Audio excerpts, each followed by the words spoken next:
أعوذ بالله من الشيطان الرجيم بسم الله الرحمن الرحيم. eléyìí ni fídíò èyí tó yà sí pé mo fẹ́ ṣe àti pé máa fẹ́ pàtó ṣe fídíò mi ìmọ̀ jásí pé lẹ́yìn mo náà kọ́ṣà ní kọ́dá kẹlẹ́mí tó jáde kó challenge wa ní reply fẹ́ kankan. ìdáhùn sí fún àfáà tí wọ́n sọ wípé ó fẹ́ trend ni mo fẹ́ kó máa mí ta lè mí gẹ́gẹ́ fúnra mi, kí ni ìgbìyànjú mi nínú Islam,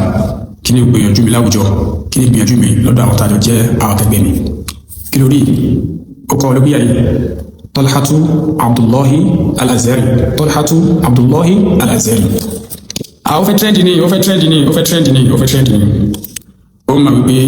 àti ń dìfẹ́ ìmọ̀jú mọ́ríkà sí lẹ́sìn kò ń sọ̀rọ̀ tó bá wù tíra yìí kí lórí Medinatu Ìlọrin sórí kàtí mọ̀kọ́ sí àyè ó ti rí kí lórí bẹ̀rẹ̀ Medinatu Ìlọrin fi bayani fadilati Sheikh Habibillahi Al-Ilori mudir al-Markaz sọ́tìrí tíra yìí mo kọ́ ní 2022 yẹn bàtí mo fi kọ́ yẹn mo wà nù blue àti jáde dárúgbà ẹ̀ àti dèsì orúkọ tíra yìí nígbà tó wá di 2023 mo lọ́ọ̀ṣì ẹ̀ mo print ẹ̀ síta sorry tó yà wọ́n tí ò gbọ́ láwọ́ bá sorry Talhat Abdullah Al-Azhari 30 nights so mo pè ní Salafuna Layla so mo ṣàlàyé tó mọ̀ pé ìmọ̀ mùdírù ọlọ́ọ̀kan fẹ́ fi lè ìsàmìlẹ̀sàn ní kò sí kí bóyá mo fẹ́ trend so tó bá kí bá mọ̀ mi ni wàá mọ̀ pé èèyàn ti máa ń sá fún social media ní mi torí ìsọ̀rọ̀ ilé social media báyìí lọ sí kí n gbé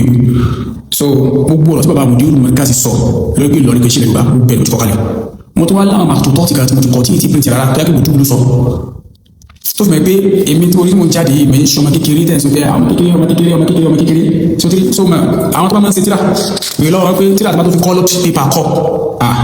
so sorry àkọwálì mùdírù ọ̀rọ̀ mùdírù mo kọ́ sí àyè náà kó wá lè mọ̀ pé kí ló wá kọ síbẹ̀ sórí nǹkan dúmọ̀ rẹ̀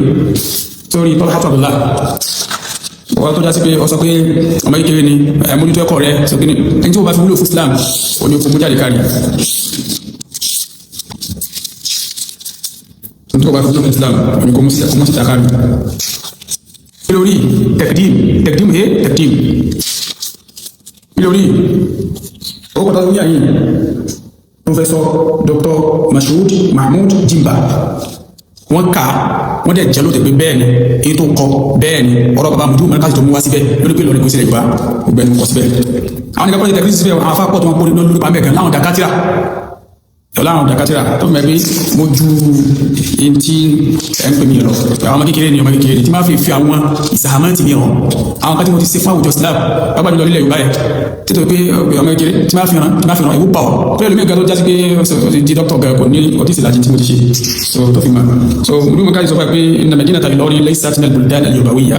wal asbab allati taj'aluna naz'umu annaha baladun Yorubawi so hiya awwalan mo ní lugatu takhatub bayna ahliha Yorubawiyya so thaniyan mawqi'uha al-geography mo ní jìkì so ifá geography ni wà ní tíráì sorry sọgbọ́sẹ̀ pàtó wọ́n sọ pé ọmọ kékeré ni kò máa wára rẹ̀ eléyìí tí ẹ̀mú padà ń bọ̀ wá sálàyé tíráì fáwọn so ó fi mọ̀ pé mo jùgbọ́ sí léwu lọ torí Salafuna Layla wọ́n fẹ́ gẹ́sì rẹ̀ ṣe kí ni ẹlẹ́kejì ọba ṣe fídíò fún mi lánàá ọba sọlọ́gà àti wọn lọ́wọ́ inú fídíò yẹn mo lọ́wọ́ kọ́mẹ́tà wọn yẹn àwọn sọ bá tọ́lẹ̀ àyò lè gbọ́ láwọ́ ara yìí àwọn òbí wáyé pé báwọn pípò ìbá mọ Talha ni kò sí ọ̀rọ̀ fáàlì tó bá kẹ́ bá mẹ́tẹ̀ ń bá wí ni ẹ mọ̀ pé gbogbo lóga ti sọ yẹn náà àwọn kan ní lóga yẹn kiri gbogbo tó ti rí lóga nǹkan mo ti rà tó ti rí ọmọ wàláì mo ti rà tó ti rí o wá lọ kó àwọn lóga makọ́mà tó harí tó bá bá mọ̀ pé makọ́mà tó harí ṣe jẹ́sìn mi ni o wò ní lọ́wọ́ ní makọ́mà títí wàá máa ṣe fídíò fún ilé yìí kí wọ́n bá sọ lọ́wọ́ tó kí ó rí pípa tí mo ṣe fídíò fún mo lo àwọn àǹfààní gbogbo ẹni tí bá ń tẹ̀lé mi ẹ mọ̀ rí àwọn àǹfààní àrọ̀bíyà kó tẹ́ pé ó mọ̀ ibi lóga ó fi mẹ́kọ́ tó ń bá sọ ìyá dìbò ni so táwọn náà bá yẹ tẹ̀ tábà wọ skul tó bá ṣe pé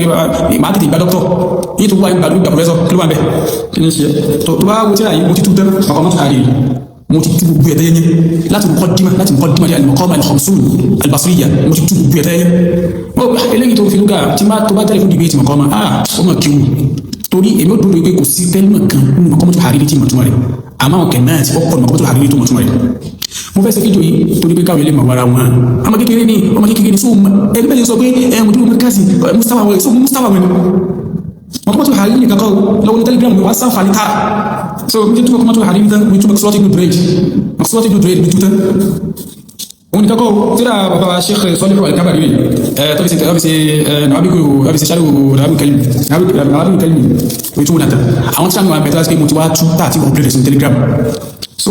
ìwọ́n náà ní sílẹ̀ tó bá wúra rẹ̀ kí ló fi wúlò fún Islam, kí ni contribution rẹ̀ fáwọn ọ̀dọ́. èmi lè sọ pé mo ṣe kábàáyì wà gbé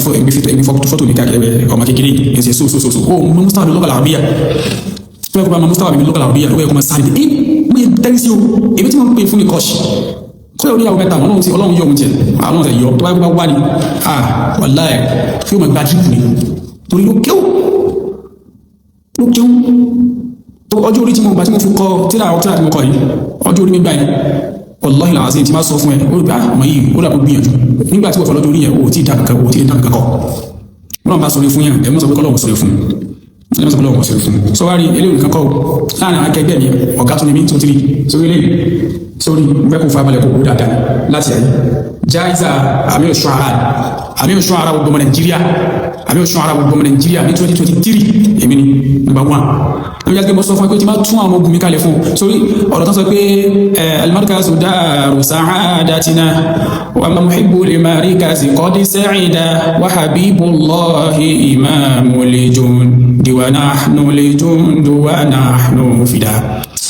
ẹgbẹ́ pé wa habibullahi imamul jundi Sheikh Habibu àwọn gẹ́gẹ́ ni imam gbogbo tí jàmùgbò wa nahnu li-jundu ọ̀kan náà gbogbo magazine ni tó láti mo tún wá iná tó wá jẹ́ Ààrẹ Ọ̀nà Kakanfò fún àwọn gbogbo nǹkan tó láti ti máa ṣí àwọn gbogbo jáde fún ọ kódà gbogbo àwọn tó lágbọ́n lásìkò ẹ̀sìn mi ẹjẹ́ bá yín kọ́ àwọn jáde dáhùn lóhùn tá a bá fèsì yín tí máa sọ fún ọ bóyá dókítà yẹn mú ẹjọ́ kó mọ̀ ẹ̀kọ́ mi ẹ̀ lálàsẹ̀ fún oṣù kan ẹ̀ padà bẹ̀bẹ̀ àpòfẹ́sọ̀ yẹn mú ẹjọ́ kó mọ̀ láàrin oṣù kan ìwọ yìí tí máa ní kan jáde sí ọkàn kọrin fún wọn kàn sí ọlẹ́sìn ní oṣù fẹ́ trend ẹni fẹ́ trend ní mo ní sọ́ọ̀bù dúró láti 2022 ìmọ̀lẹ́lẹ́ yìí mọ̀ ní ó sì pé gbogbo lọ́jùkú lọ ha ló gbà fún mi lọ́n so afárá mọ̀kọ́mọ́tò harí tó kọ̀rọ̀ rẹ̀ so mọ̀ pé sófin ní àmàna ìlmíyà so lọ kàtírà ó mọ̀ pé ó fọ́lá níbi tọ́ mọ̀kọ́dìmọ̀ bí tawassul bi Muhammad sayyidil bashar wa shafi'il mushaffa' mo so ó fọ́lá níbi tọ́rọ tó gbogbo yìí náà ní ìsìn ọ̀pọ̀lọpọ̀ yàwó bá tó bí yàwó tó sófin gbogbo wọn nítorí kí ó sófin ẹ̀dàkùn yẹn kanu tó jásí pé ó ṣe kí ni ó wọ́n bí súnsúnà ọ̀dọ̀ àwọn ọdún mọ́kí mẹ́kásí náà lẹ́kí ẹ̀ fún mọ̀ tó wà náà tàbá wọnú orí náà ẹ̀tún kéré tẹ́ gbogbo bá ṣe fídíò fún àwọn àtàkì kéré tàbájọ bẹ̀rẹ̀ sí kọrin fún àwọn tàbátẹ́ èyí oníyàwó mẹ́ta wọn sẹ̀kọ́tẹ́ mọ̀ wára rẹ̀ ó tó wá lọ́wọ́ gbéra gẹlẹ́ ó wọ́n sọ pé kan sọ pé ó dá fídíò kan ọdún náà ìtìrí wọ́n sẹ̀dẹ̀ sí ìta ni wọ́n tó wọ́n sẹ̀dẹ̀ fídíò sí ọ ọmọ ìjọ tó mọ̀ sáwọ́dì bẹ́tì alọ́yọ́ ẹ̀yọ́ kò mẹ́ pé àwọn mẹ́kásí bó àmà yálà jà kí n pè sọ̀rọ̀ kíní mákẹ́ lọ́gbà òbí ẹ̀rẹ́sì pẹ̀lẹ́ ní ìṣẹ̀rí ayé ní sọ̀kẹ́ pẹ̀lú rẹ̀ ẹjọ́ kó díjọ́ mọ̀ náà kọ́ ṣàdá ẹjọ́ kó díjọ́ mọ̀ náà kọ́ ṣàdá so èyí tó ń sọ pé àwọn yẹn jẹjẹjẹ máa kọ́ lẹ́kọ̀ọ́ máa dán àfàdí sí wọn lọ́wọ́ sanadẹ́nu àmà sinadẹ́ kò wá sọ háhà rẹ̀ lọ́gbọ́n dáadáa ọlọ́mọ kátìrà gbogbo àwọn fídíò tó ń sehun wọn ní mi sí ọgbọ́n tẹ́lẹ̀ rẹ̀ ni o tẹ́tẹ́ mẹ́sẹ̀jì mi tẹ́ sọ pé àbátọ̀lẹ́ ọlọ́mọ kátìrà fa mọ̀nà kọ́ ṣàbọ̀ àmú ní yẹ́lú mẹ́sẹ̀ tí ń sèṣẹ̀ lọ́mọ kátìrà fa dàmà tó yẹ́lú mi tó ń kàwọn gbé mi yàtọ̀ sí mi ò ráyè kìíní so ilé jẹ́ clarification bẹ́ẹ̀ pàtó ṣe fídíò kan ní sí tó wà bí challenge mi ìní ìdálóhùn ẹ̀yìn tó dẹ́ ìmìnà kọ́ṣà so